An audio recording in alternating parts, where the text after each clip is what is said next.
itu juga dari buku-buku yang tentang pembelajaran matematika. Dan Bapak Ibu serta-merta menerapkan itu di pelajaran lain, pelajaran IPS misalkan. Nah, mungkin akan terjadi gap karena perbedaan karakteristik pembelajaran antara matematika dengan IPS. Kemudian juga kita tidak mengetahui apakah itu cocok untuk dalam tanda petik mengobati masalah yang ada di kelas kita. Sehingga tadi saya ada gambar obat gitu ya. Kalau saya boleh analogikan, DBR itu sebagai obat dan Bapak Ibu sebagai dokternya. Jadi kalau di contoh yang tadi saya ungkapkan, Bapak Ibu hanya mengobati siswa, tapi obatnya dari orang lain, dan orang lainnya nggak tahu penyakit siswanya apa. Sedangkan kalau dengan DBR, Bapak Ibu sendiri yang mendiagnosis penyakitnya apa, Bapak Ibu sendiri yang merabung obatnya, dan Bapak Ibu sendiri yang mengobatinya. Itu mungkin point of view yang pertama kenapa kami ingin mempromosikan DBR ya, Design Based Research. Jadi kita pertama bisa mengobati sesuai dengan masalah yang ada. Kemudian yang kedua, kita bisa membuat suatu desain pembelajaran yang genuine, yang asli dari kita. Bahkan kalau misalkan kita melakukan itu terus-menerus, diharapkan bisa menghasilkan suatu model yang utuh yang merupakan karya dari Bapak Ibu guru. Baik, sedikit cerita tentang pengembangan DBR, Design Based Research. Sebetulnya memang sudah cukup lama, dari tahun 90 dan 92 gitu ya. Saya bilang 90 dan 92 karena ada dua orang, Alan Collins dan Anne Brown, yang melakukan penelitian secara terpisah dan publikasi secara terpisah, tapi ini menjadi tonggak pengembangan design based research sejauh ini. Jadi mulai dari tahun 90 ada Alan Collins yang memprakarsai DBR, kemudian yang dilanjutkan di tempat yang terpisah. Dua-duanya ini dari Amerika Serikat. Kemudian tahun 92 Anne Brown juga melakukan hal yang sama karena didasari oleh yang contoh saya ungkapkan. Jadi yang biasanya dilakukan oleh pendidik di sekolah itu adalah menggunakan model yang sudah ada, tidak membuat atau setidaknya memodifikasi model yang sudah ada yang disesuaikan dengan masalah-masalah yang ada di tempat mengajar masing-masing. Berlanjut tahun 2003 dan 2004 juga dilanjutkan, terutama tahun 2003 ini ada sekelompok peneliti yang menamai diri mereka sebagai The Design Based Research Collective, yang menawarkan suatu paradigma baru dalam pendidikan, yang mana paradigma baru itu adalah disebut dengan Design Based Research. Masih banyak lagi, cuman yang saya kutip hanya yang saya tampilkan. Kemudian yang mungkin yang paling terbaru, yang sering paling tidak jadi rujukan utama tentang pengembangan DBR, yaitu dari Susan McKinney dan Plum gitu ya. Yang terakhir saya tuliskan ini yang paling banyak dikutip oleh para peneliti dan para guru.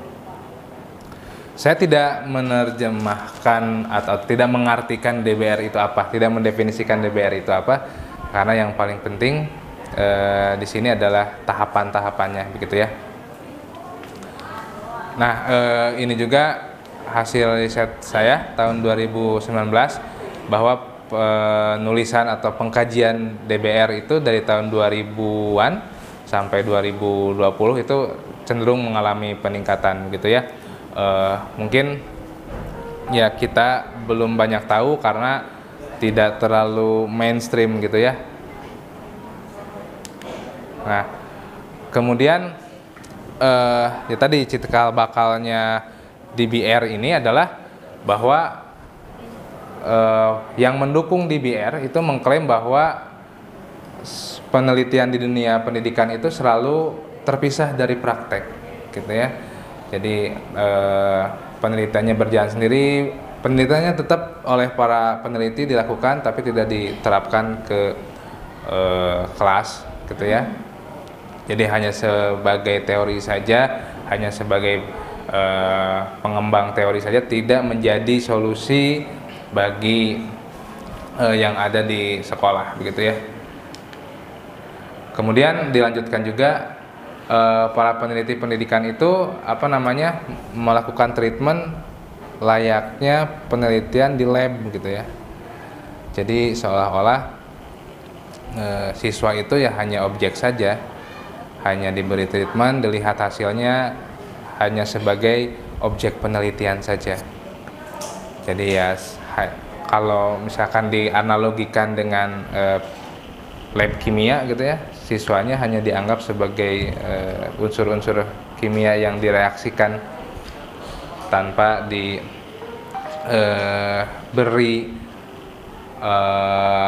perlakuan sebagaimana mestinya sebagai seorang manusia, begitu ya. Kemudian hal yang seperti ini tidak membantu praktisi, gitu ya. Dalam hal ini mungkin Bapak Ibu relevan disebut praktisi di dunia pendidikan karena memang terjun langsung dan melaksanakan langsung pendidikan di sekolah, gitu ya.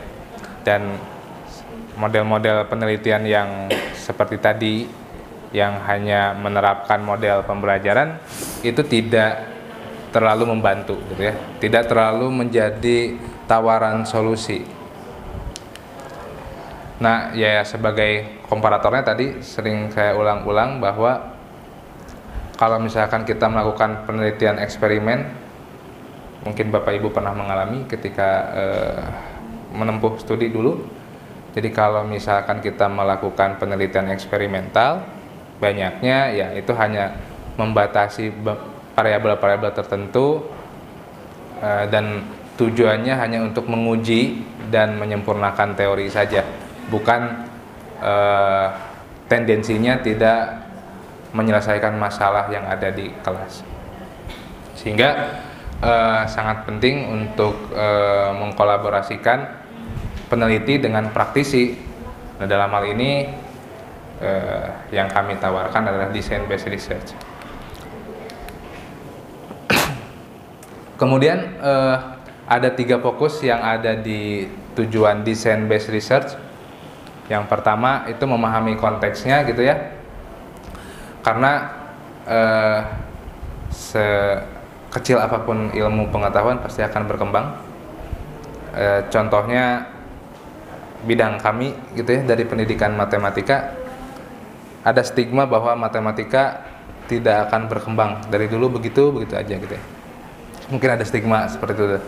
Bapak Ibu mungkin pernah mendengar stigma itu, atau mungkin Bapak Ibu sendiri beranggapan seperti itu, bahwa kalau matematika misalkan tidak akan berkembang dari sampai kapanpun tidak akan berkembang. Padahal kan tidak seperti itu. Jadi ilmu itu berkembang, sehingga pembelajaran di kelas pun harus menyesuaikan dengan perkembangan konteks yang ada.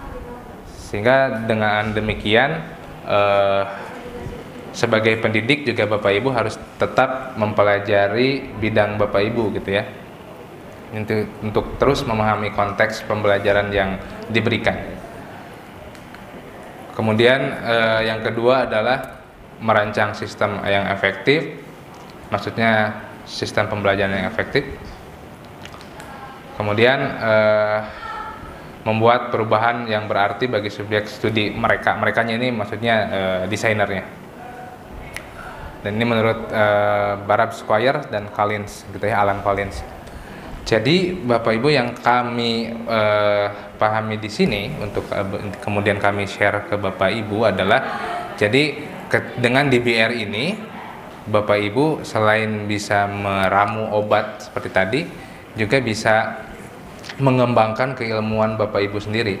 Ketika Bapak Ibu ingin membuat desain, pembelajaran, semakin banyak konteks yang Bapak Ibu kuasai, semakin banyak insight-insight baru yang Bapak Ibu ketahui, tentu makin banyak juga alternatif pengajaran yang bisa Bapak Ibu berikan. Sehingga dengan memahami konteks ini bisa berdampak langsung kepada perancangan sistem yang efektif, karena Bapak Ibu punya banyak alternatif, punya banyak insight pemahaman yang bisa disampaikan ke peserta didik gitu ya. Sehingga dengan memahami konteks kemudian merancang sistem yang efektif, Bapak Ibu bisa membuat perubahan yang berarti bagi subjek studi. Ini juga suatu komparasi yang mana ini adalah peran dari pelaku DBR ya. Jadi kalau melakukan penelitian konvensional atau melakukan treatment konvensional layaknya penelitian yang konvensional, Bapak Ibu hanya sebagai peneliti saja, hanya sebagai pencari solusi saja. Sedangkan dengan DBR, Bapak Ibu diharapkan bisa atau ditujukan menjadi suatu perancang kurikulum, yang mana mungkin dewasa ini kurikulum bisa ada otonomisasi, sehingga bisa meramu kurikulum sedemikian rupa sehingga Bapak Ibu memiliki kurikulum yang unggul begitu ya. Dan yang kedua juga sebagai pendidik, Bapak Ibu bahkan menjadi ahli teori kurikulum gitu ya. Ya dengan melakukan DBR atau design based research secara berkala, selain Bapak Ibu bisa menyelesaikan masalah yang sesuai dengan permasalahan yang ada, juga Bapak Ibu bisa mengembangkan kurikulum gitu ya, yang bisa diterapkan di sekolah. Nah, seperti yang saya bilang tadi, saya tidak mendefinisikan DBR itu apa, karena banyak sekali definisi yang terbaca berbeda akan tetapi maksudnya sama. Nah, tahun 2013 Terence Plum itu melakukan diseminasi tentang design based research, yang mana berdasarkan beberapa kajian yang sudah ada sampai tahun 2013 itu, jadi Plum mensingkatkan atau membuat suatu intisari dari beberapa pendapat yang ada tentang design based research. Jadi design based research itu langkah utamanya ada 3 utama, dan ini microcycle, sehingga maksudnya ini bukan berarti dari preliminary research langsung ke development, langsung ke assessment. Bisa jadi dari preliminary ke development tapi balik lagi ke preliminary. Nah, apa itu preliminary research ya? Kalau diterjemahkan secara langsung kan penelitian pendahuluan gitu ya. Yang mana isinya di sini adalah analisis kebutuhan dan analisis konteks. Mungkin saya akan cenderung lama di sini karena salah satu topik utamanya adalah ini. Nah, ketika Bapak Ibu menyusun, ini kita bicaranya kurikulum 2013 dulu ya, yang sudah lalu. Atau kalau di sini Bapak Ibu mohon maaf, ya kurikulum yang akan dipakai di tahun ajaran ini kurikulum Merdeka ya. Oke kan. Dan saya kemarin juga mendengar Bapak Ibu melakukan in-house training ya tentang itu. Ya, mungkin juga kita bisa sedikit banyaknya berbagi tentang itu. Tapi kan mungkin Bapak Ibu sudah pernah mengalami kurikulum 2013 yang mana di situ ada KI, ada KD ya. Ada kompetensi inti, ada kompetensi dasar. Kemudian di RPP Bapak Ibu membuat IPK, indikator pencapaian kompetensi. Oke. Nah, misalkan kan tujuan kita karena masalah-masalah di di kelas itu bukan hanya masalah tentang pencapaian kurikulum saja, tapi memang ada masalah-masalah di dimensi lain. Contohnya misalkan minat belajar, kesulitan belajar, kemudian kemampuan berpikir kritis, kemampuan berpikir kreatif misalkan, yang itu tidak termuat secara eksplisit di kurikulum. Sehingga di preliminary research ini ada analisis kebutuhan, need analysis, ada analisis konteks atau konteks analysis. Nah, di analisis kebutuhan itu kita mengkaji kebutuhan kita itu apa sih dalam menerapkan suatu pembelajaran atau dalam menyusun RPP itu tujuannya apa. Ya tentu ketika kita ingin menerapkan suatu pembelajaran, dalam hal ini kita menyusun suatu RPP, kita harus punya tujuan gitu ya. Tujuannya bukan berarti yang di KIKD tadi, tapi misalkan Bapak Ibu ingin menyelesaikan masalah di kelas yang berupa tentang minat. Jadi goals-nya atau tujuan utamanya adalah selain dari kurikulum ya, selain dari pencapaian kurikulum adalah meningkatkan minat belajar peserta didik, misalkan itu. Nah, kita harus melakukan analisis hal apa saja sih yang harus dipersiapkan untuk membuat peserta didik minatnya jadi meningkat di mata pelajaran saya misalkan.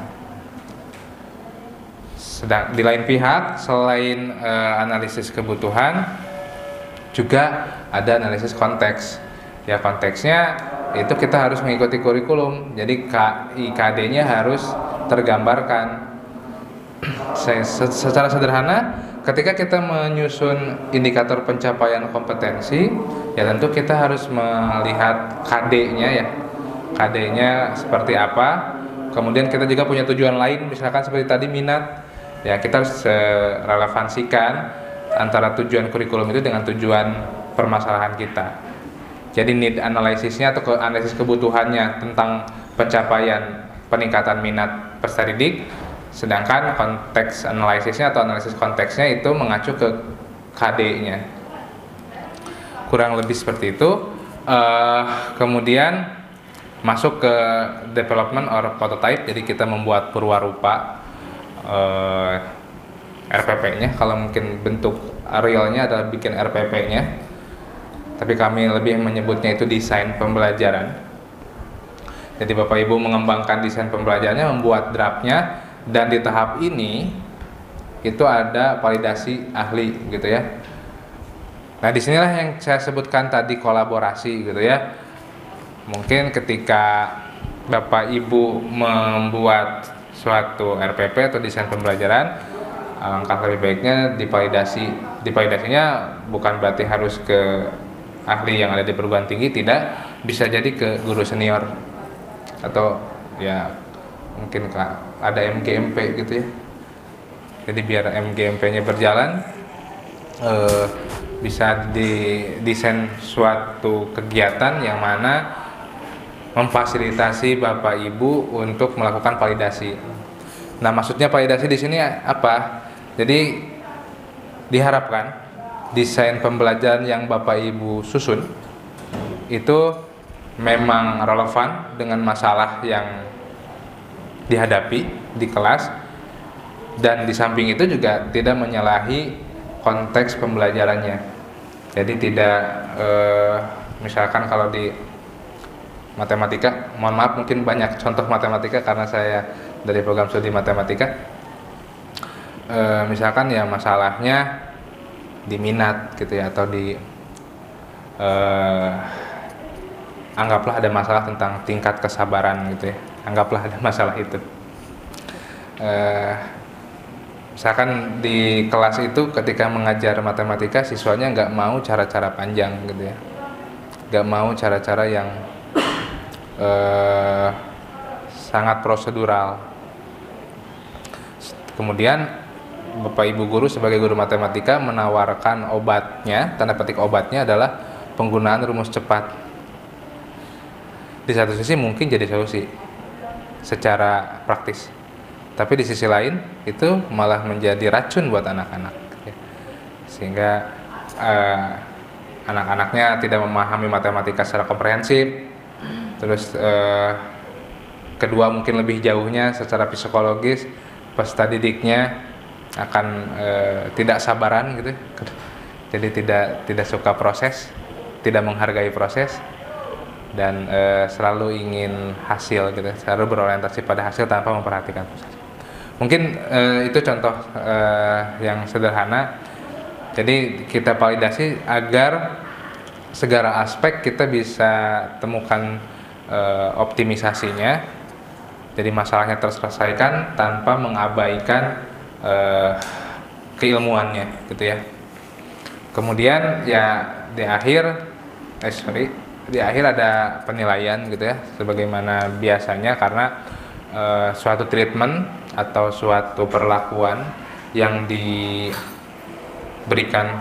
kita kepada peserta didik kalau tanpa ada evaluasi mungkin tidak akan menemukan suatu titik temu antara permasalahan dan solusi gitu ya. Apakah masalahnya sudah terselesaikan atau tidak, ya kita perlu melakukan evaluasi. Nah, ini mungkin tidak berhenti di sini, tentu karena seiring berkembangnya zaman, seiring berkembangnya pengetahuan, proses iterasi dari DBR ini ya bukan mengalami perubahan sebetulnya, tapi mengalami modifikasi yang tidak keluar jauh dari paradigma atau kerangka ini gitu ya. Nah, yang selanjutnya ada Dob Armstrong dan kawan-kawan yang ya sebetulnya tidak jauh berbeda. Jadi ketika ada permasalahan, kemudian Bapak Ibu juga harus tahu teori pendidikan gitu ya, makanya harus ada teori pendidikan yang kita baca begitu ya. Terus juga ada konteksnya, ya, konteksnya berarti ya pelajarannya. Kemudian di sini ada analisis dan eksplorasi ya, tadi yang preliminary research itu. Kemudian dari sini berlanjut ke design and construction. Kalau versi PLOM tadi adalah development and prototyping. Kemudian diakhiri oleh evaluasi, dan dari evaluasi ini bisa berlanjut kembali ke analisis lagi gitu ya. Barangkali ketika evaluasi atau ketika refleksi ini permasalahan tidak terselesaikan dengan baik gitu ya. Kemudian ya ini bisa jadi beberapa siklus, atau ketika misalkan kita sudah banyak mengalami tentang hal ini, ya kita bisa melakukan design based research hanya dengan satu kali siklus. Nah, saya titik beratkan ke masalah analysis and exploration, yang mana merupakan penerjemahan atau bentuk dasar dari preliminary research. Jadi kita harus melakukan analisis, kemudian eksplorasi begitu ya.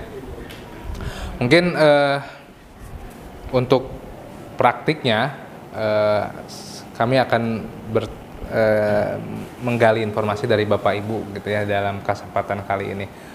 Bagaimana cara kita melakukan analisis pendahuluan dan analisis konteks. Ya, seperti yang tadi saya ungkapkan, di preliminary research itu ada dua hal utama, yaitu analisis kebutuhan dan analisis konteks. Analisis kebutuhannya yaitu kita menganalisis kebutuhan kita itu apa, indikatornya apa saja, sehingga pembelajarannya harus didesain seperti apa, dan alat evaluasinya harus berbentuk apa gitu kan. Kemudian kita relevansikan dengan analisis konteks gitu ya. Jangan sampai kita terlalu fokus kepada kebutuhan kita, tetapi kita mengabaikan konteks keilmuan dalam mata pelajaran yang kita ampu gitu ya. Nah, karena kita meng-highlight dan pelatihan ini adalah kemampuan berpikir kreatif, yang mana ini salah satu yang saya ambil. Bapak Ibu mungkin tidak harus kaku gitu ya mengambil indikator. Indikator yang saya ambil ini dari NCTM yang terbaru. Kalau Bapak Ibu punya referensi lain dan itu valid berupa buku atau hasil penelitian, bisa dipakai. Misalkan kita ingin meningkatkan kemampuan berpikir kreatif gitu ya, yang mana mungkin di abad 21 ini berpikir kreatif, berpikir kritis, terus kompleks communication dan lain sebagainya merupakan kompetensi-kompetensi yang diharapkan dimiliki oleh peserta didik dan benar-benar secara komprehensif menguasainya. Misalkan ya yang saya highlight ini adalah kemampuan analitis, atau kemampuan untuk menganalisa sesuatu gitu ya. Kemudian ada open minded. Ini hanya contoh saja ya Bapak Ibu ya, yang saya ambil. Bapak Ibu bisa mengkomparasikannya dengan indikator kemampuan berpikir kreatif yang lain. Kemudian ada problem solving, yaitu kemampuan untuk menyelesaikan masalah-masalah yang memiliki urgensi penting. Kemudian ada organization atau mengorganisasi, jadi bisa mengorganisasikan suatu rencana yang misalkan ingin menyelesaikan permasalahan, si peserta didiknya bisa mengorganisasikan hal-hal yang diketahui dan membuat perencanaan untuk menyelesaikan masalah yang dihadapi. Kemudian juga ada komunikasi yang mana diharapkan peserta didik memiliki kemampuan untuk menulis dan berbicara terkait ide mereka gitu ya. Nah, ini mungkin sedikit contoh. Ini saya ngambilnya di SD ya, pelajaran IPA ya. Kalau tidak salah IPA ya, ini IPA ya. Jadi saya ambil contoh ini bukan berarti beranggapan bahwa belum selesai kan? Biar nggak berbentrokan dengan suara itu. Lama lagi. Oh, kalau jam 10 kali ya? Enggak? Iya. Oh, enggak ya? Bentar. Ayo udah berapa? Nggak dihitung lagi. Iyalah, jam 10 ya. Udah ya. Saya mengambil contoh SD, mungkin bukan berarti SD lebih gampang dibanding SMA, enggak ya. Di sini ada Bapak dosen PGSD, Pak Rahman, mungkin tidak ada dikotomi antara pembelajaran, ya sama saja memiliki kesulitan tersendiri gitu ya. Tapi mungkin saya ambil contoh dari mata pelajaran SD karena mungkin tidak terlalu kompleks secara kebahasaan, sehingga saya jadikan contoh.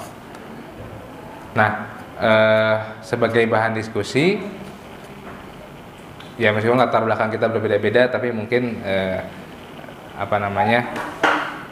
kita bisa melakukan suatu analisis, baik itu analisis kebutuhan dan analisis konteks.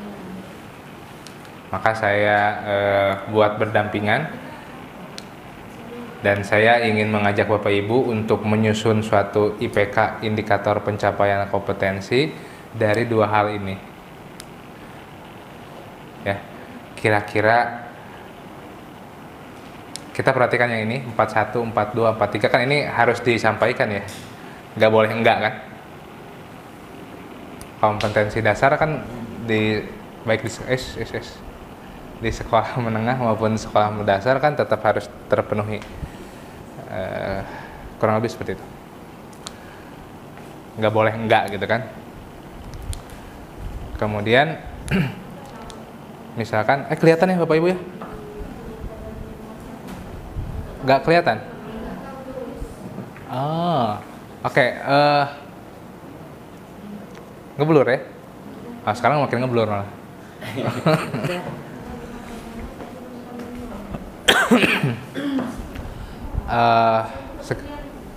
Kenapa? Yang ini mungkin bagian-bagian yang besarnya kelihatan ya Bapak Ibu ya. Kemampuan analitik, kemampuan organisasi, kemampuan berpikir open minded gitu ya. Kemudian problem solving sama communication. Nah, tujuan kita kan ini misalkan kita ingin mengajar tubuh hewan dan tumbuhan. Nah, kita cari relevansinya di sini. Apakah ada di kemampuan berpikir kreatif ini yang memiliki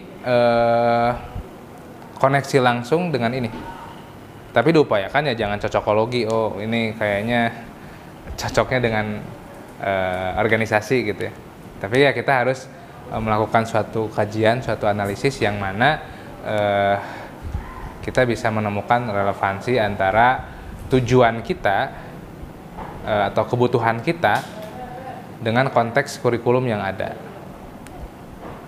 Nah, sebagai bahan diskusi sebelum kita lanjut, saya ingin bertanya kepada Bapak Ibu, ingin menggali pendapat Bapak Ibu sekalian. Dari 4.1 ini kita bisa mengakomodasi yang mana gitu ya. Tidak ada benar salahnya Bapak Ibu, silakan barangkali ada pendapat.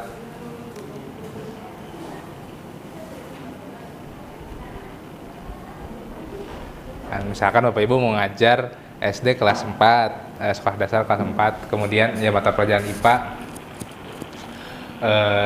kemudian dihadapkan dengan kondisi kelasnya ya tidak berpikir kemampuan berpikir kreatifnya rendah gitu ya. Padahal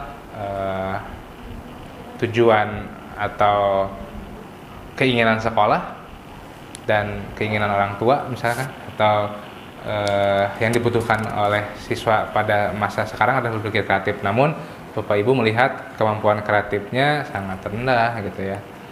Dia tidak bisa menganalisis, dia tidak bisa menyelesaikan masalah untuk tingkatan SD ya. Kemudian Bapak Ibu ingin meningkatkan ini dan tetap ingin ada di track kurikulum yang dipakai gitu ya. Nah, sebagai contoh preliminary research adalah ini, Bapak Ibu mengakomodasi, secara sederhananya mengakomodasi tujuan tapi tetap memperhatikan kompetensi dasar. Sehingga pertanyaannya adalah dari 4.1 ini bisa mengakomodasi kemampuan yang mana? Kenapa, Bu? Analytical. Oke. Baik Bu, terima kasih sebelumnya sudah mau menjawab. Yang mana Bu, kira-kira Bu? Yang ya. Bismillahirrahmanirrahim. Itu sepertinya kalau yang KD 4.1 menyajikan laporan hasil pengamatan tentang bentuk dan fungsi bagian tubuh hewan dan tumbuhan itu di analytical analisis, karena kan analisis itu kan menyelidiki, mengetahui keadaan yang sebenarnya. Nah, bagaimana sih bentuk tubuh hewan itu, tumbuhan itu, sehingga dengan analisis itu akan mencapai tujuan dari pembelajaran tersebut. Oke, terima kasih Bu. Jadi berdasar. Baik, terima kasih banyak Bu atas jawaban dari Ibu. Jadi Ibu merelevansikan kemampuan 4.1 dengan analytical, karena kalau kita ingin membuat suatu laporan kan kita harus berpikir secara analitik gitu Bu ya. Ya, terima kasih Bu. Yang lain mungkin Bu ada jawaban yang lain? Atau pendapat lah, bukan jawaban, ada pendapat yang lain. Karena di sini tidak ada benar atau salah, tapi di sini kita bertanyanya apakah relevan atau tidak. Kata tanyanya bukan betul atau tidak, tapi relevan atau tidak. Dan bukan berarti 41 kaitannya dengan analytical. Ya sudah, saya tidak akan mengkaji lagi 4.1. Enggak gitu kan. Tapi 4.1 misalkan dengan analytical ada kaitan dengan argumentasi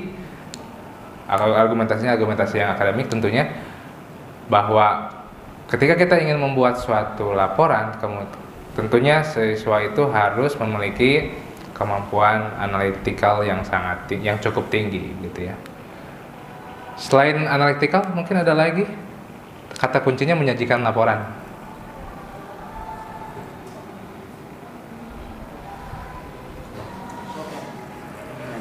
Hah? Komunikasi nggak lain? Ah, Ada yang lain? ada komunikasi Bapak.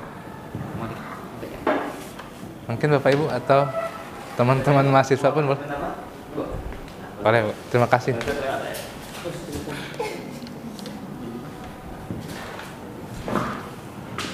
Terima kasih Pak atas kesempatannya. Kalau menurut saya itu open mindset. Kenapa open mindset? Karena di situ kan menyajikan laporan hasil pengamatan tentang bentuk dan fungsi bagian tubuh hewan dan tumbuhan. Di mana ini kan untuk anak SD tadi ya Pak. Disitulah anak SD mengamati bagaimana bentuk tubuh, bagaimana fungsi dari tubuh. Karena kan setiap hewan itu berbeda-beda Pak. Terima kasih. Betul. Terima kasih banyak Bu. Yang lain mungkin Bu, Bapak Ibu. Ya sekali. Harkawi. Dari bapaknya mungkin ada Dari bapaknya. pendapat.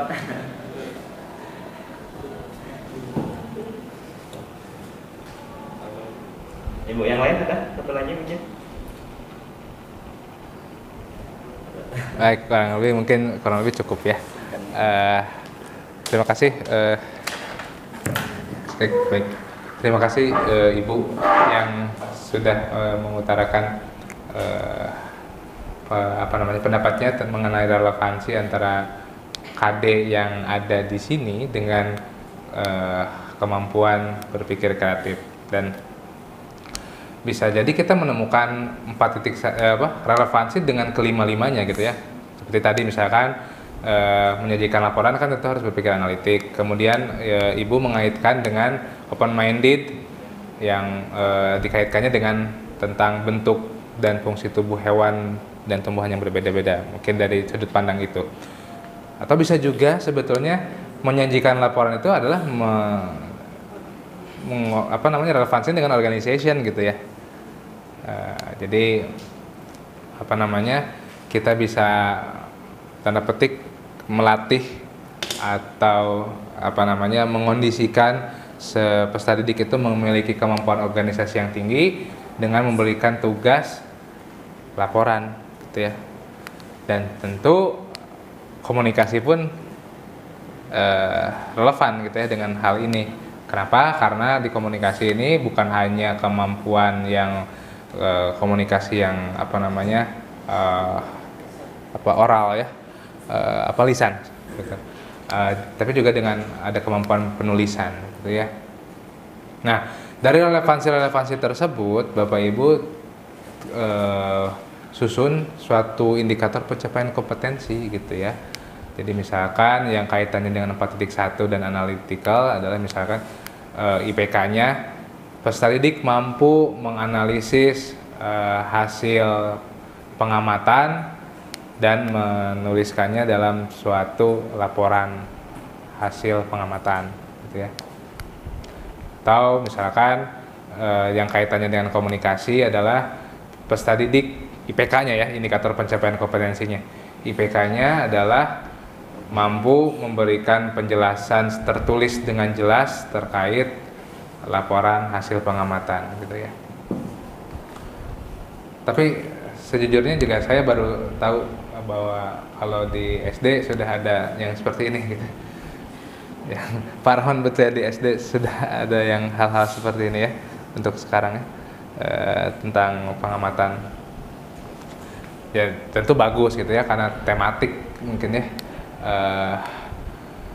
Dan Bapak Ibu juga bisa mempraktekkan nanti di sesi break mungkin bagaimana relevansi 4.2 dengan kemampuan berpikir kreatif, kemudian bagaimana relevansi 4.3 gitu ya. Dan juga Bapak Ibu bisa mempraktikkan di mata pelajaran Bapak Ibu masing-masing dengan Bapak Ibu mengamati kurikulum yang baru. Kurikulum Merdeka masih ada KIKD kan? Masih ada kan? Karena ya nggak mungkin nggak ada kompetensi yang diharapkan sebetulnya. Atau namanya berubah Bu? Namanya berubah? Ah? Berubah. Yang KI jadi apa Bu? CP ya, CP. Hah? Oh. Tapi tetap dituntut untuk membuat indikator nggak? Gimana Bu? Ya. Pada dasarnya intinya sama. penamaan. Betul. Kemudian mungkin diganti orientasi Bu ya. Diganti orientasinya lebih ke arah mana mungkin. Tapi kalau misalkan memang masih mirip gitu ya, atau masih memiliki kemiripan, ya mungkin bisa dipergunakan gitu ya ketika Bapak Ibu ingin menyusun suatu tujuan pembelajaran, kemudian ada tuntutan kurikulum di CP tadi, tapi juga Bapak Ibu punya masalah lain, atau bukan masalah ya, dari tadi kok ngomongnya masalah terus, seolah-olah di sekolah itu isinya masalah, padahal enggak ya. Bisa jadi ya bukan hanya masalah prestasi gitu kan, jadi bukan hanya masalah kognitif maksud saya, bukan hanya masalah kognitif tapi juga masalah yang non kognitif afektif seperti tadi minat gitu ya kan, dan kesulitan belajar atau disposisi dan lain sebagainya,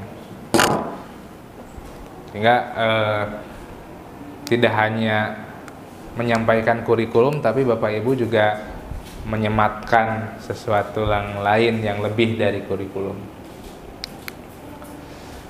Oke, baik, mungkin saya stop dulu tentang ini, yang nanti akan dilanjutkan ke diskusi penulisan karya tulis ilmiah hasil desain based research. Nah, di session break ini mungkin kita bisa discuss, ada Q&A, ada tanya jawab. Mungkin saya buka sesi tanya jawab, bukan sesi tanya jawab lah, sesi diskusi. Karena kalau sesi tanya jawab bisa jadi saya nggak bisa jawab. Jadi sesi tanya aja jadinya. Sehingga mungkin ada beberapa hal yang bisa kita explore di sini. Bapak Ibu membagikan sesuatu yang kaitannya dengan perencanaan pembelajaran, dan kita bisa saling berbagi gitu ya. Baik, saya serahkan ke Bapak Ibu, barangkali ada yang mau diskusikan. Ada mungkin atau ada yang mau ditambah lah. Kalau misalkan apa yang tadi saya sampaikan, ada yang mungkin secara praktek nggak begitu kok Pak. Secara praktek kami sudah lebih dari itu gitu misalkan. Secara praktek kami sudah melebihi desain based research gitu kan mungkin. Sehingga bisa kami gali. Katakan Pak Roni, barangkali ada yang mau. Bapak Ibu gimana? Mungkin ada yang ingin disampaikan atau didiskusikan seperti yang disampaikan kita hari ini. Kami persilakan. Ya, discuss aja.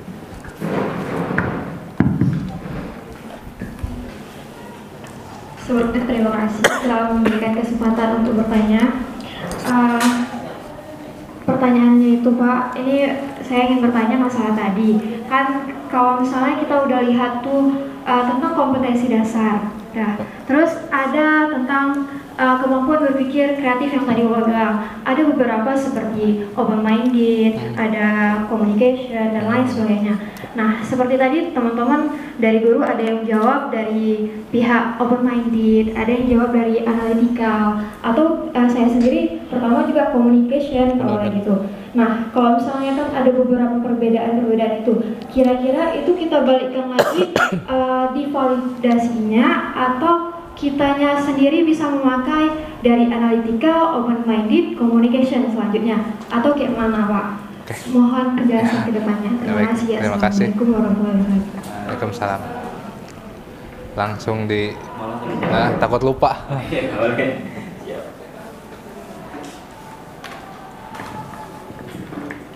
Baik Bu, dengan Bu siapa? Oh, Bu Linda. Terima kasih Bu atas pertanyaannya. Tadi Ibu mungkin membicarakan tentang ini Bu ya, dan mungkin jawabannya sudah terjawab oleh Ibu, yaitu kita membuat, karena relevansinya yang 4.1 ini relevansinya dengan beberapa indikator ya Bu. Ibu bikinnya 4.1 ini mewakili misalkan 4 indikator, berarti indikator pencapaian kompetensinya ada 4 dari 1 KD ini tuh. Jadi seperti yang tadi kami sampaikan, Jadi bukan berarti 4.1 berpasangan dengan satu hal saja gitu. Nah, tapi kan kalau misalnya ya, contoh kasus, kalau 4.1 ini ternyata relevan nih dengan kelima-limanya, 4.2 juga relevan dengan kelima-limanya, 4.3 juga relevan dengan kelima-limanya, sehingga jadi ada 15 IPK. Nah, mungkin ketika validasi tim ahlinya atau tim guru seniornya akan berpendapat, oh ini akan terlalu banyak, beban peserta didik akan terlalu banyak dan alat evaluasinya jadi banyak gitu ya kan. Idealnya satu indikator pencapaian kompetensi itu idealnya dievaluasi dengan satu pertanyaan atau satu tugas gitu ya idealnya. Nah, sehingga tentu analisisnya tidak berakhir di pencocokan atau pencarian relevansi ini, tapi nanti ketika ada yang beririsan gitu ya, yang misalkan sudah terwakili oleh 4.1, Bapak Ibu bisa mengeliminir beberapa gitu ya. Itu opsi yang pertama. Opsi yang kedua, misalkan Ibu bikin skala prioritas. 4.1 ini mungkin memang berkaitan dengan kelima indikator yang ada di sini, tapi misalkan yang lebih prioritas yang lebih tinggi adalah komunikasi dan organisasi misalkan. Sehingga kita menyimpan dulu, bukan berarti mengabaikan, kita menyimpan yang analytical, yang open minded, yang problem solving kita kesampingkan terlebih dahulu.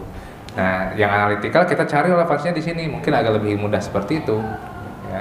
Jadi 4.1-nya kita pilih yang dua ini, organization sama communication, karena di sini titik beratnya adalah menyajikan laporan, dan tentu mungkin erat kaitannya dengan ini, atau mungkin karena menyajikan laporan ya saya ambilnya yang paling relevan ya komunikasi misalkan. Sehingga yang 4 lagi ya kita cari di 4.2 atau 4.3 gitu ya. Atau mungkin juga bisa dibalik, kok tadi yang saya contohkan saya memprioritaskan 4.1, padahal yang lebih penting itu adalah kemampuan mendemonstrasikan. Sehingga yang saya cari relevansinya terlebih dahulu bukan 4.1 tapi 4.3 misalkan. 4.3, oh ternyata nyambung juga dengan semuanya.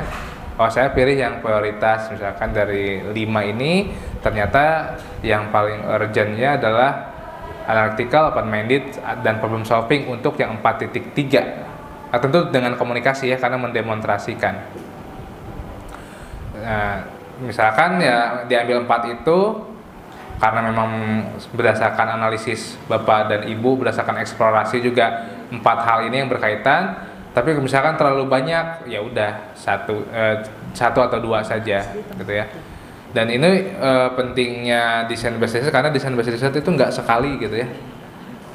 Nah, setelah analisis, kemudian bikin materinya atau bikin desainnya dan divalidasi, kemudian diujikan atau diterapkan dan diujikan. Tapi misalkan ternyata hasilnya tidak terlalu signifikan, misalkan hasilnya tidak terlalu menjadi solusi, ya lakukan lagi analisisnya.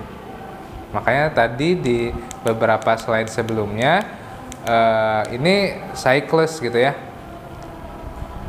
Jadi tidak sekali bikin ini jadi desain saya, kurang lebih enggak seperti itu. Jadi ini tahapannya siklus gitu ya. Mungkin itu Bu, mudah-mudahan menjawab dari pertanyaannya Bu Dinda. Terima kasih Bu ya.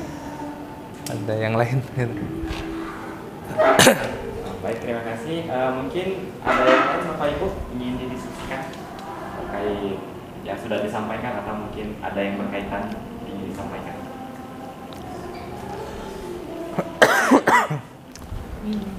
Ya, ini. Gimana Bapak Ibu, ada lagi yang ingin disampaikan? Atau ya, tidak harus pertanyaan Bapak Ibu. Saya izin minum dulu Pak. Ini batuknya asli, bukan berarti karena ingin segera selesai jadi batuk-batuk kan. Enggak. Ya Bapak Ibu, mungkin terkait nanti ke depan akan berhubungan juga dengan desain based research di luar nanti yang ingin dibuat, atau terkait apa yang ingin ditanyakan, boleh silakan.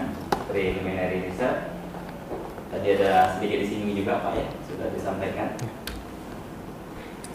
pendahuluan dalam penelitian atau terkait dengan desain.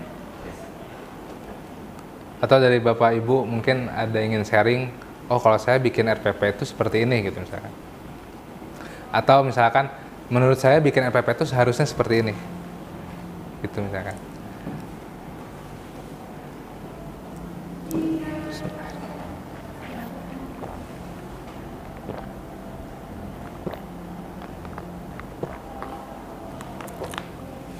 Atau kami yang bertanya gitu. Bapak Ibu bikin RPP kayak gimana awalnya?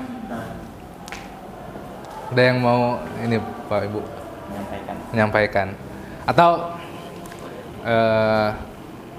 menurut Bapak Ibu bikin RPP yang baik itu sebetulnya harus apa dulu gitu? Karena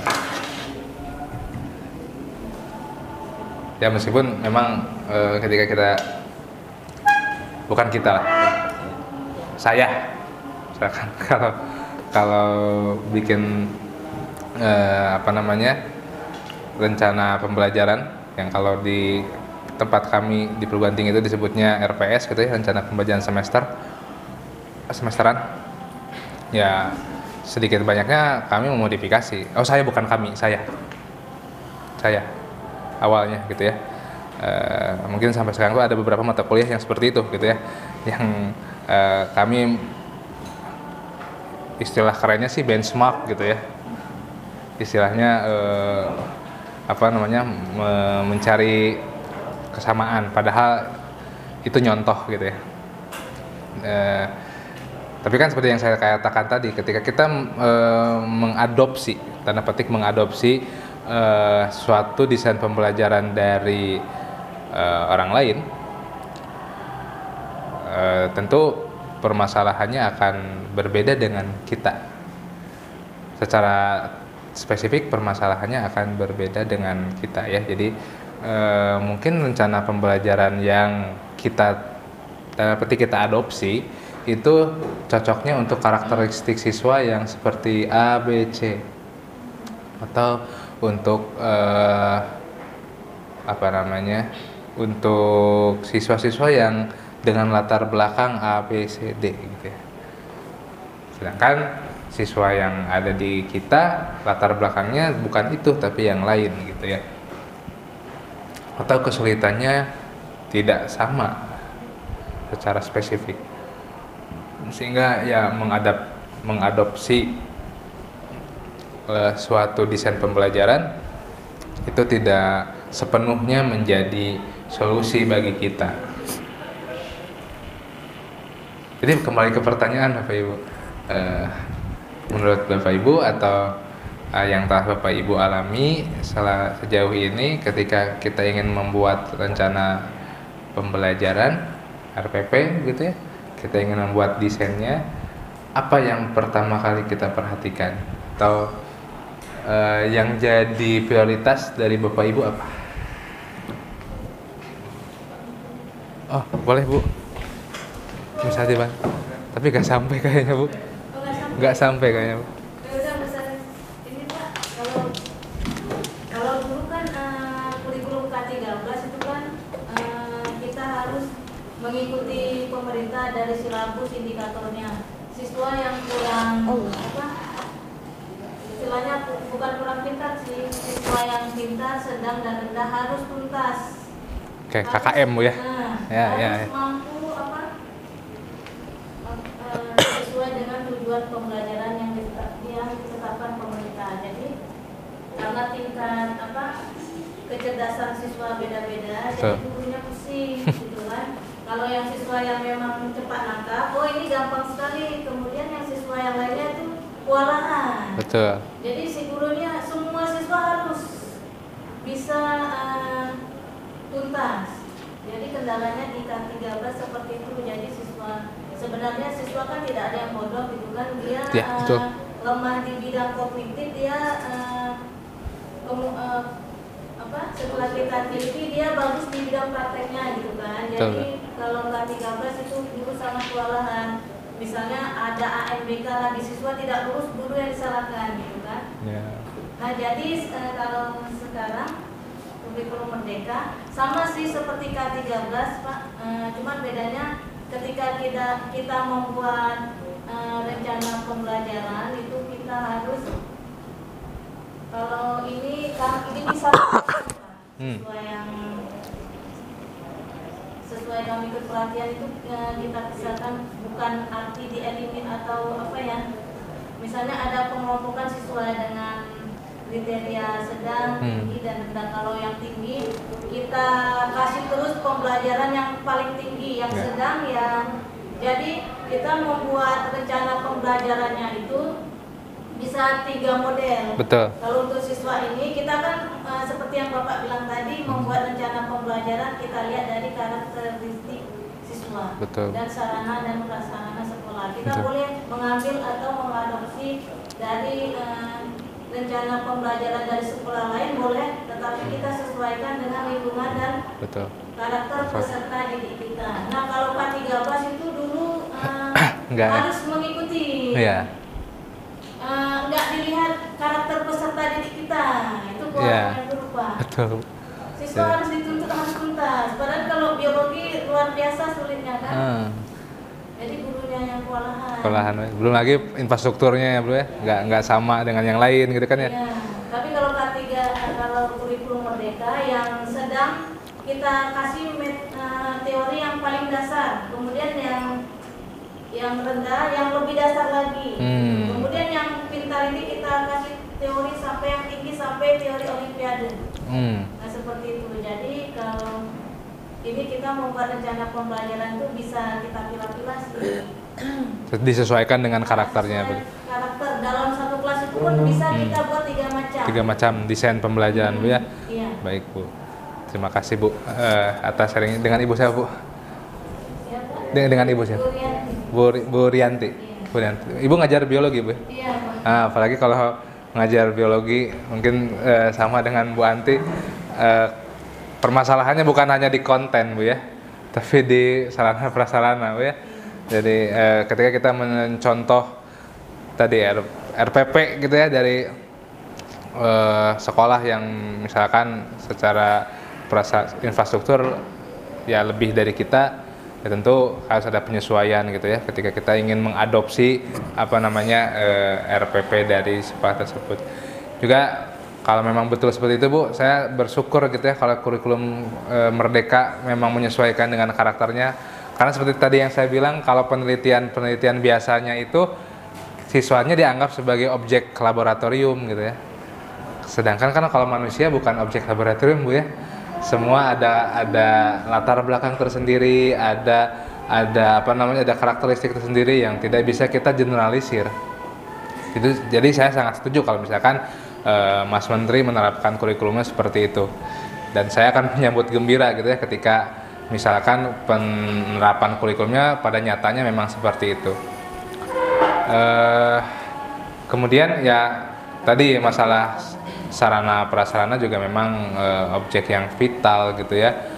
Ketika berdasarkan pengalaman Ibu, kurikulum 2013 sangat memaksa. Ya, istilahnya memaksa Bu ya. Saya pakai istilah itu. Jangankan ini Bu, karena saya aslinya dari Jawa Barat Bu ya. Di Jawa Barat sendiri pun kesenjangannya sangat tinggi gitu Bu. Ada daerah yang dekat Bandung, tapi di pinggiran, di dekat pegunungan gitu ya. Bahkan ada listrik yang belum sampai ke sana gitu Bu. Ya, padahal kan Bandung dekat Jakarta, dekat ibu kota, tapi tetap saja ada permasalahan seperti itu gitu ya. Apalagi ya yang sebagaimana kita ketahui daerah teman-teman saudara-saudara kita yang kurang beruntung mungkin di daerah pedalaman yang ada di Papua sana, Nusa Tenggara bagian sana juga Maluku mungkin ada masalah yang seperti itu juga. Jadi kalau misalkan ada pertimbangan atau ada siswa desainnya sendiri, si B misalkan desainnya sendiri, apalagi sekarang kan sudah bisa pembelajaran blended Bu ya. Nah, jadi atau kami lebih menyebutnya flip classroom, di kelas yang dibalik gitu ya. Jadi berdasarkan pengalaman pandemi selama kurang lebih 2,5 tahun terakhir ini, bisa jadi kan pembelajaran itu bisa pembelajaran yang unik, yang genuine, khusus untuk orang per orang, dengan pembelajaran berbasis tugas gitu ya, atau berbasis LMS, atau berbasis sumber-sumber belajar yang ada di internet lainnya ya, atau kita ambil sederhananya bersumberkan pada LMS. Semua sumber, semua referensi kita simpan di LMS, sehingga peserta didik di rumahnya, apalagi kalau SMA unggul kan siswanya di sini nggak pulang ke rumah ya. Jadi misalnya bisa dikondisikan juga. Jadi di luar kelas si peserta didik belajar sesuai dengan kebutuhan mereka gitu kan, sesuai dengan level mereka seperti yang Ibu Rianti sampaikan. Nanti di kelas kegiatannya bukan lagi transfer ilmu, tapi lebih ke eksplorasi gitu kan, lebih ke problem solving, lebih ke kemampuan berpikir kritis, lebih ke kemampuan berkomunikasi. Kurang lebih seperti itu Bu tanggapannya Bu. Mungkin ada yang lain. Oke, sir. Thank you. Mungkin mau tambahkan yang dari nggak nyampe. Kenapa bro?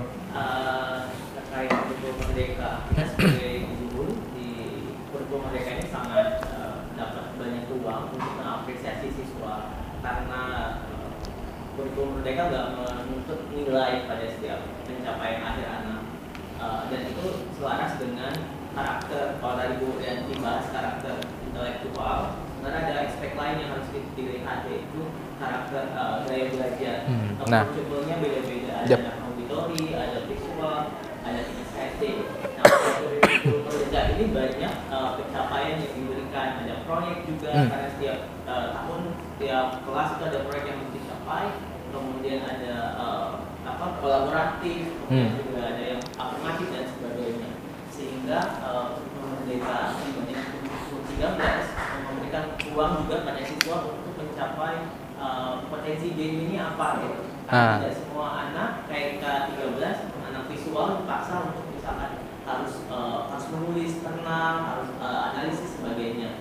Konteks dalam berbahasa misalkan kan berbahasa tidak hanya sekedar ngomong gitu. Ada anak yang memang belajar ngomong tapi nulisnya bagus kayak gitu. Nah di kurikulum 13 itu sangat bagus sih pencapaian improvement daripada kurikulum merdeka daripada K13 itu sendiri. Sehingga kita guru itu bisa melihat anak-anak itu sama sebenarnya pintarnya gitu. Tergantung lagi bidang-bidangnya aja yang berbeda.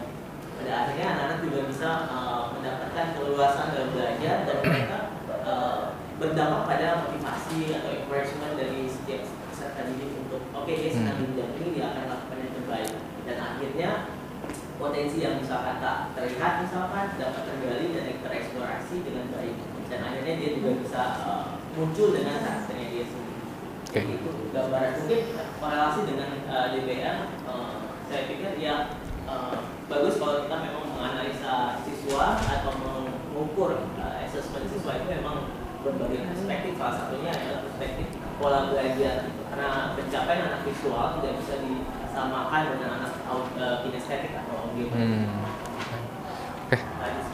Terima kasih Pak Dian atas insight barunya bagi kami. Memang ya di satu sisi memang kita jadi jadi terbantu gitu ya, karena ya terkait tadi multiple intelligence gitu ya, atau gaya belajar, ya tidak semua orang gaya belajarnya sama gitu ya. Kalau misalkan di kelas itu ketika misalkan waktu saya mengajar matematika gitu, ada orang yang senangnya gerak terus gitu ya, nggak mau dia mendengarkan, nggak mau dia nulis, pengennya ada gerakan gitu ya. Sehingga kalau orang-orang seperti itu di olahraga lebih bagus gitu kan. Terus juga betul ada masalah komunikasi, dia berkomunikasinya secara lisan mungkin kurang baik, tapi secara tulisan bagus gitu ya. Tapi kalau saya tulisannya nggak bagus, tulisannya nggak bagus juga. Maksudnya belum bagus. Ya, tapi di satu sisi itu ya kita dengan memperhatikan. Oke, terima kasih Bu. Ya, di satu sisi kita dengan memperhatikan berbagai aspek itu bisa membantu gitu ya. Tapi tantangannya mungkin di satu sisi juga perlu waktu banyak untuk hal itu. Tapi kan yang perlu kita yakini adalah pendidikan itu bukan sesuatu yang instan. Kita terapkan hari ini besok akan jadi hasil. Dan prosesnya bisa jadi sangat panjang dan berdampaknya bisa juga akan muncul baru di kemudian hari, tapi sedikit banyaknya akan memberikan banyak pengaruh. Ya, kembali lagi yang ke analisis, memang sangat kompleks di sini, tapi ya karena keterbatasan waktu, maksudnya keterbatasan waktu dari masing-masing guru gitu ya, mungkin tidak semua bisa tercover oleh guru. Sehingga analisisnya mungkin ditekankan kepada tadi analisis kebutuhan dan analisis konteks gitu ya. Ya tadi yang kita bahas pun juga memang gaya belajar kita bisa atasi atau kita bisa cover dengan pembelajaran blended gitu ya. Jadi tapi harus pinter-pinter kitanya gitu ya. Maksudnya bukan sekadar pinter sih. Ya kreativitas dari Bapak Ibu guru pendidik untuk menyediakan, untuk memberikan memberikan suatu fasilitas kepada siswa sehingga semua gaya belajar terakomodasi gitu ya. Tapi kan sekarang sumber belajar sangat banyak ya. Bukan berarti ketika misalkan kita ingin mengajarkan mata pelajaran bahasa Inggris dengan topiknya misalkan tentang grammar past tense gitu kan, bukan berarti kita harus bikin video tentang past tense ya. Bukan berarti gurunya sendiri yang harus bikin itu. Tapi bisa memanfaatkan video yang ada di YouTube gitu ya, atau yang di fasilitas lain yang kita bisa pergunakan. Meskipun ada penelitian yang ada penelitian yang menyampaikan bahwa siswa itu lebih tertarik kalaupun melihat video yang melihat gurunya gitu. Bukan melihat orang lain. Tapi ya tidak ada salahnya kita memberikan ruang untuk siswa yang senang melihat video karena lebih visual mungkin. Kita sediakan link video meskipun bukan kita. Tapi kan kedepannya mungkin dengan DBR ini kita bisa membuat suatu video, media pembelajaran video yang mengakomodasi pembelajaran siswa. Jadi seperti yang saya ungkapkan, pembelajaran itu bukan proses yang instan, dan sebagai pendidik pun kita harus menjadi pendidik yang senantiasa menjadi pendidik yang pembelajar gitu ya, senantiasa belajar. Baik, terima kasih. Ada lagi mungkin sebelum lanjut dari Bapak Ibu? Ya, mungkin izin lanjut ya ke bagian yang terakhir.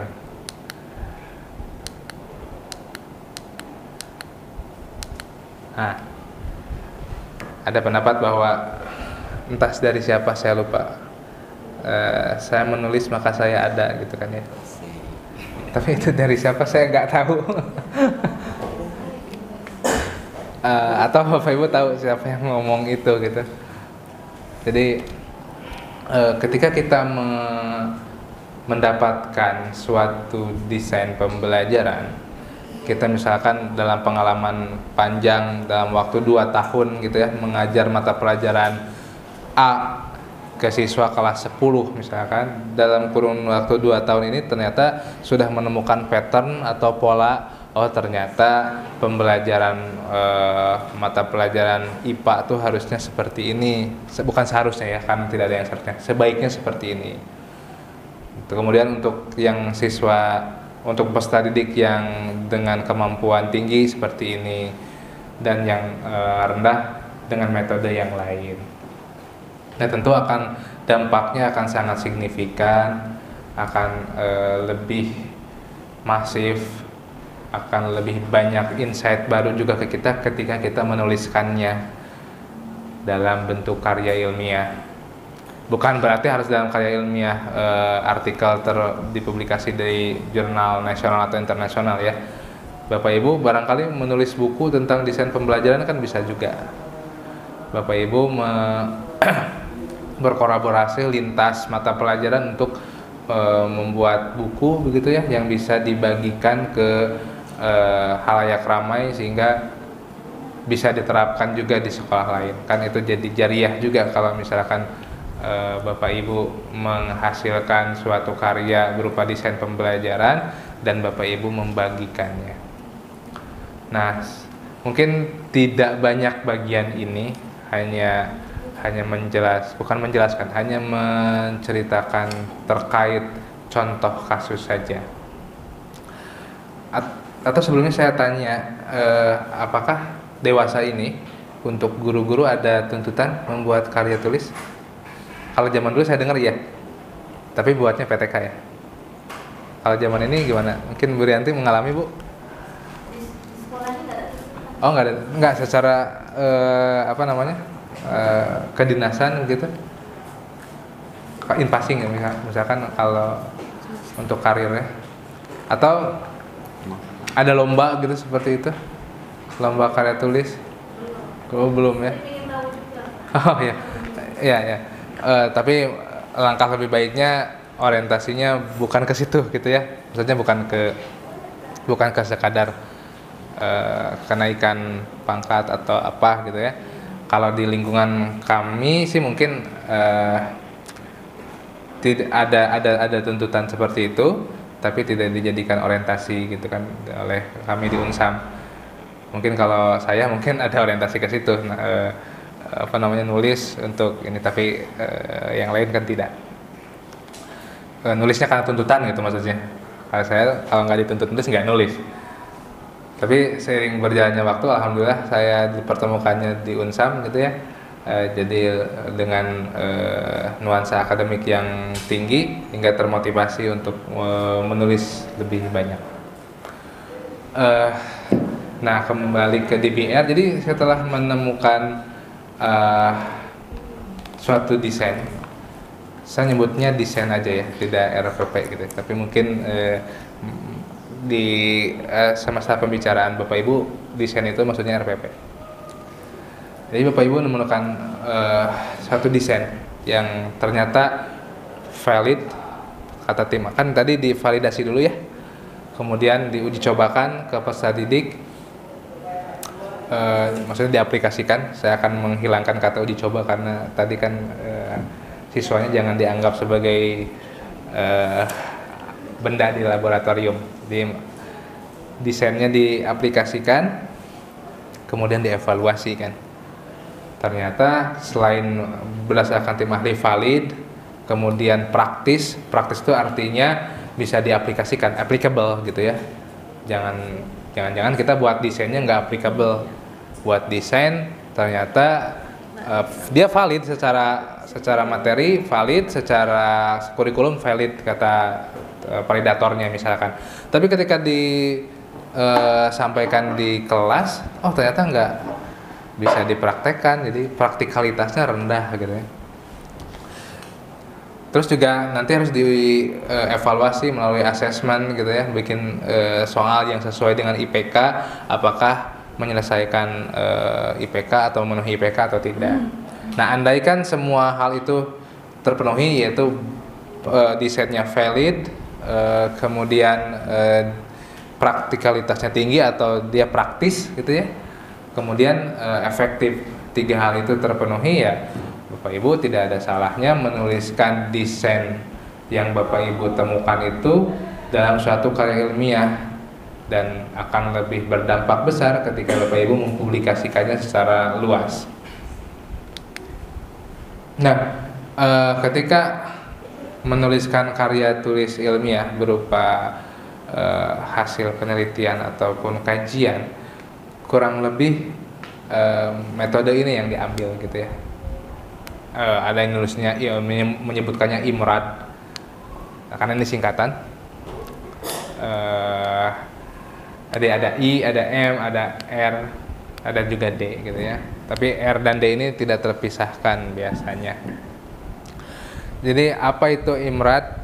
Yang I-nya itu introduction, kemudian yang introduction tuh kalau di paper yang bahasa Indonesia atau di artikel bahasa Indonesia ya pendahuluan gitu ya.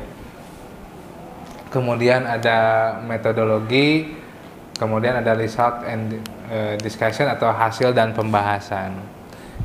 Ini merupakan hasil yang tidak terpisahkan karena di sini berdasarkan metodologi yang kita lakukan kita mendapatkan hasil dan hasilnya kita cari argumentasinya atau temukan relevansinya dengan teori-teori yang sudah ada.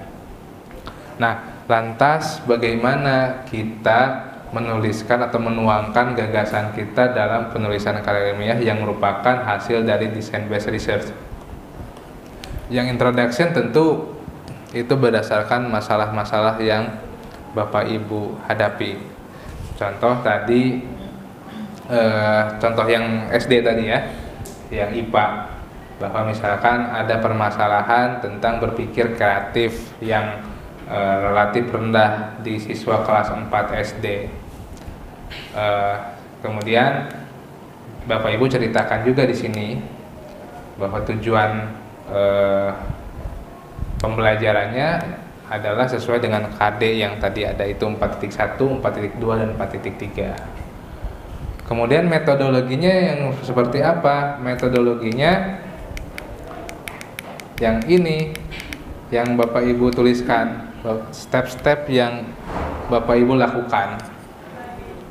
Jadi di metodologi Bapak Ibu ceritakan bahwa penelitian atau artikel ini dihasilkan berdasarkan kegiatan penelitian dengan menggunakan metode design based research sebanyak berapa siklus misalkan. Di siklus pertama menganalisis dan mengeksplorasi atau preliminary research-nya Bapak Ibu melakukan apa. Kemudian di pendesainan atau penyusunan desain maksud saya, di penyusunan desain Bapak Ibu melakukan apa. Kemudian kemudian diterapkan kan ya. Kemudian dievaluasi, evaluasinya seperti apa.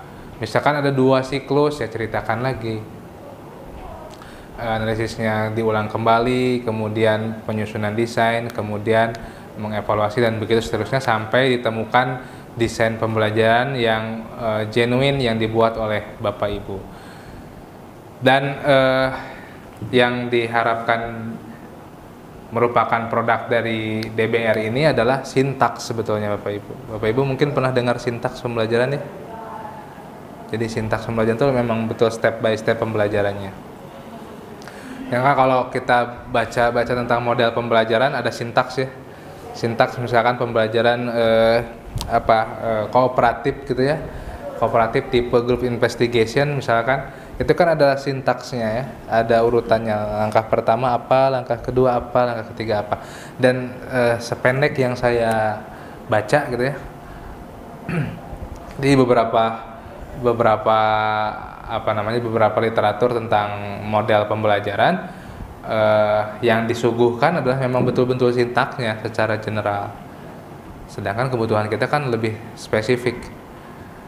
Nah, sehingga perlu pendefinisian ulang, perlu penganalisisan ulang. Sehingga yang di sini diharapkan adalah sintaks-sintaks pembelajarannya.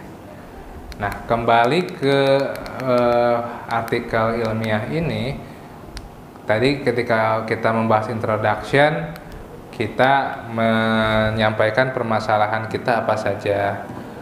Dan di metode ya kita bahas yang tadi yang step-step di DBR atau langkah iteratif dari DBR, ada berapa siklus, terus langkahnya apa saja. Kemudian sebagai result dulu sebelum ke discussion, Bapak Ibu tuliskan hasilnya adalah sintaks yang Bapak Ibu peroleh. Jadi kalau misalkan penyusunan redaksi katanya adalah berdasarkan kegiatan penelitian yang dilakukan, diperoleh hasil berupa desain pembelajaran, dan disebutkan spesifik sebetulnya bagusnya mata pelajaran misalkan IPA, pokok bahasan apa gitu ya. Karena lebih, di BR ini ketika lebih spesifik, bahkan bukan ke bab ya, ke topik, bahkan ke subbab gitu ya, ke pembelajaran subbab, kita bisa jadikan itu sebagai suatu desain. Kemudian di discussion seperti apa penjelasan atau apa hal yang perlu kita tuliskan di discussion, yaitu adalah rasionalisasi dari apa yang kita peroleh. Misalkan langkah pertamanya adalah apersepsi. Kalau apersepsi kan memang harus ya, apersepsi dengan kegiatan pembelajaran yang sudah dilalui gitu ya. Ketika kita ingin mengajarkan sesuatu topik, ya tentu ada preliminary yang harus kita sampaikan atau harus kita recall ke peserta didik. Nah, kemudian misalkan setelah apersepsi, kemudian pemberian contoh misalkan atau exemplification, kita memberikan suatu contoh kasus yang up to date kepada siswa terkait topik yang akan dipelajari. Nah, itu rasionalisasinya apa? Misalkan rasionalisasinya adalah berdasarkan teori pembelajaran A, bahwa siswa itu harus terkoneksi dulu dengan, atau kita tuh harus frekuensi dulu gitu ya, guru itu harus satu frekuensi dulu dengan peserta didik. Nah, kemudian sebetulnya ada bagian yang tidak tertulis di IMRAD ini, yaitu bagian simpulan ya, karena simpulan ini kalau misalkan penulisan IMRAD-nya sudah baik, ketika discussion-nya sudah dibahas secara komprehensif, tentu pembaca tidak perlu membaca lagi atau tidak membutuhkan lagi suatu simpulan karena sudah tergambarkan di bagian result and discussion. Mungkin bagian ini akan lebih banyak dibutuhkan praktiknya, sehingga ini hanya sebagai trigger saja Bapak Ibu, dan mungkin materinya hanya sampai di sini. Selanjutnya mungkin akan kembali kita buat diskusi atau sharing. Terima kasih. Balik ke MC ya. Supaya misalnya kita nih submit ke jurnal Sinta 3. Gitu misalnya Pak. Ya. Gimana, ada tips-tipsnya nggak gitu Pak? Ya. Nah. Kalau tipsnya sebetulnya yang lebih relevan ya Pak Roni, Pak Amel gitu. Karena paling tinggi saya Sinta 3 Bu. Paling tinggi paper saya itu di Sinta 3. Belum ada yang teknik Scopus tapi discontinue gitu ya.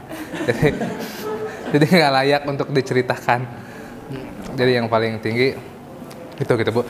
Tapi mungkin mudah-mudahan bisa dianggap layak sebagai tips gitu ya Bu.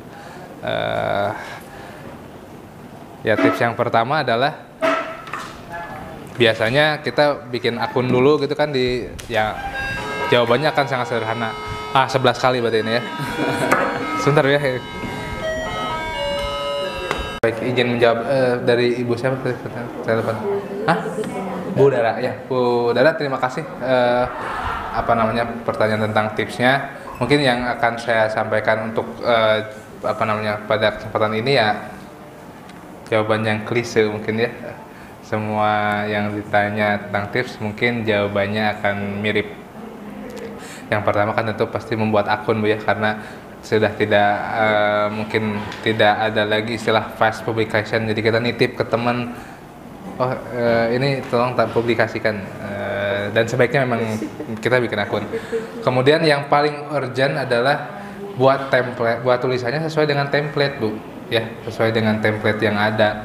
Karena kalau misalkan saya posisinya sebagai editor di jurnal, kalau misalkan ada artikel masuk ke kami, kemudian template-nya salah, yaitu alasan yang gampang buat kita nolak gitu kan ya, tanpa kita baca kontennya bagus atau enggak gitu ya. Karena yang jadi penilaian jurnal ilmiah yang terbit secara berkala itu salah satunya adalah konsistensi gitu ya. Jadi template-nya memang harus sama. Kemudian ya sisanya lebih ke bagian artnya gitu ya, bagian seninya, karena setiap bidang mungkin memiliki keunikan tersendiri. sedikit cerita karena bidang saya di matematika gitu ya. Kalau misalkan di matematika itu ada istilah seperti ini. Kalau yang nulis ini berdasarkan yang dialami oleh pengajar saya dulu. Jadi ketika ada paper masuk gitu Bu, yang nulis profesor, dia nggak baca. Tapi nggak semua jurnal kayak gitu ya. Tapi ada tendensi seperti ini. Misalkan profesor matematika menuliskan tentang bentuk aljabar, kemudian di bagian pembahasan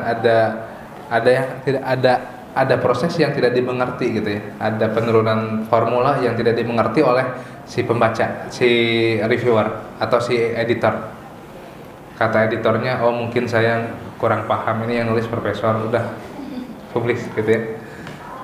Nggak terlalu dibaca, cuman tidak terlalu detail. Ada yang tidak dimengerti, oh ini kayaknya yang nulisnya profesor, berarti sayanya yang kurang paham publikasi. Ada kejadian seperti itu.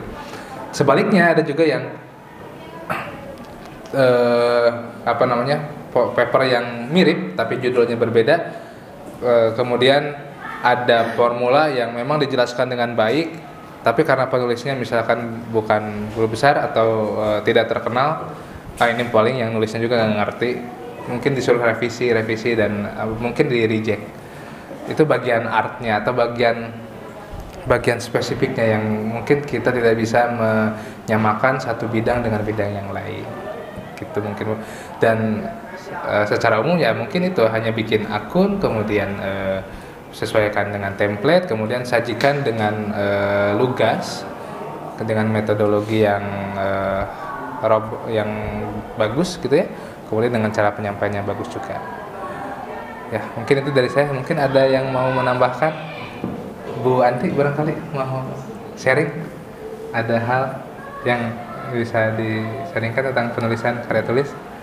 Mungkin yang sudah Bapak sampaikan sudah waktu ya. Kalau saya boleh tanya, kenapa kira-kira Ibu mau langsung ini untuk ke Simpatiga gitu, ada apa gitu? Jadi saya itu memang karena lagi buat penelitian setting motion and emotional quotient di jadi dosennya itu menyuruh untuk submit ke Simpatiga. Saya coba Jadi ada tugas yang diberikan oleh dosennya ya, sehingga makanya enak kalau misalnya kita memang mau belajar kan ada baiknya kita dari awal dulu. Jadi ketika nanti kita mau ke simpa yang lebih di atas, jadi nanti ada rekam jejak kita gitu. Ya kan ada. Tapi kalau misalnya nanti saran saya ketika memang itu arahan dari dosennya kan pasti dosennya akan masuk. Ada yang mau ditambah Pak? Barang itu. Makasih Pak. Bagi redaksi jurnalnya untuk menerima intinya ketika kita mau tulisan kita itu diterima, apa yang kita tulis itu sesuai dengan isu dari jurnal yang kita tuju. Nah, jadi ketika misalnya jurnalnya temanya A, kita nulisnya temanya B, saya yakin itu pasti akan langsung di-reject. Mungkin itu saja. Jadi kalau misalnya nanti dosennya ikut andil dan nanti dosennya kan, kalau dosen kan pasti punya tuh rekam jejaknya, yang mudah-mudahan nanti artikel Ibu bisa diterima di jurnal yang Ibu tuju. Terima ya. Oke Pak, mungkin itu saja yang bisa saya tambahkan. Terima kasih banyak Bu Anti. Dari Bapak Ibu lain ada cukup? Ada yang lain dari Bapak Pak Guntur? Hah? Oh ya. Izin menambahkan Ibu, mungkin kalau di jurnal ini sekarang ada namanya plagiasi, gitu. Jadi ada baiknya sebelum kita submit kita turnitin dulu gitu. Cuma tadi kalau pertanyaannya hanya submit, siapa aja bisa publish, gitu. Jadi kalau sampai di tahap ke publish, memang kita harus cek dulu gitu kan, turnitin. Mungkin ada yang berbayar, ada juga yang gratis ya Pak, ada yang uji coba gitu. Cuma tingkat plagiasinya nanti nggak banyak, tinggal lagi nanti kita mempropagannya ya supaya dia nggak terdetek sebagai plagiat gitu. Kemudian untuk data pustakanya juga kan kadang ada yang udah pakai Mendeley gitu. Jadi aplikasi-aplikasi yang bisa digunakan untuk atau dimanfaatkan untuk pembuatan artikel sebisa mungkin sedini mungkin kita pelajari kayak gitu. ingin publish di situ, lebih baik ada baiknya kita mensitasi dari jurnal yang sudah publish di situ. Itu nilai plus bagi kita penulis agar tulisan kita bisa diterima. Jadi jurnalnya mana ini? Kita buka kan itu kan. Nah, jadi kita ambillah beberapa literatur di situ supaya masuk ke tempat kita. Kan gunanya untuk menaikkan ininya juga jurnalnya tersebut. Itu tips. Ya, betul. Bisa tambahan. Ya. Kasih betul. Selagi ingat, Pak. Iya betul. Karena terlupa juga memang seperti itu. Ketika ingin menulis di jurnal tertentu ya kita harus upayakan bisa mengutip karena biar impact faktor dari jurnal tersebut ikut naik gitu ya, impact faktornya. Dari Bu Ahmad, Pak Guntur ada cukup. Mungkin cukup. Dan ya kami doakan mudah-mudahan publish di Sinta 3 Bu ya. Bahkan kalau mungkin Sinta 2 why not gitu ya, tidak Sinta 1. Ya, mudah-mudahan ya. Baik, mungkin ada lagi yang perlu didiskusikan. Kalau memang dirasa cukup, saya aturkan terima kasih atas nama tim, atas penerimaan Bapak Ibu sekalian yang mau kami datangi untuk ya kami sedikit berbagi ke Bapak Ibu mengenai apa yang sudah kami kaji sejauh ini. Meskipun tidak banyak, mudah-mudahan kedepannya kita bisa terus silaturahim, bisa tetap ada koneksi, bisa tetap berkolaborasi, dan sebetulnya misi kami adalah kami ingin membuat jejaring atau networking dengan beberapa sekolah ya termasuk dengan SMA Unggul, Cutnyadin begitu ya. Mungkin yang PLP sudah ya di sini Bu, dari Unsam ada. Oh belum ya. Ya mungkin kedepannya mungkin bisa ya.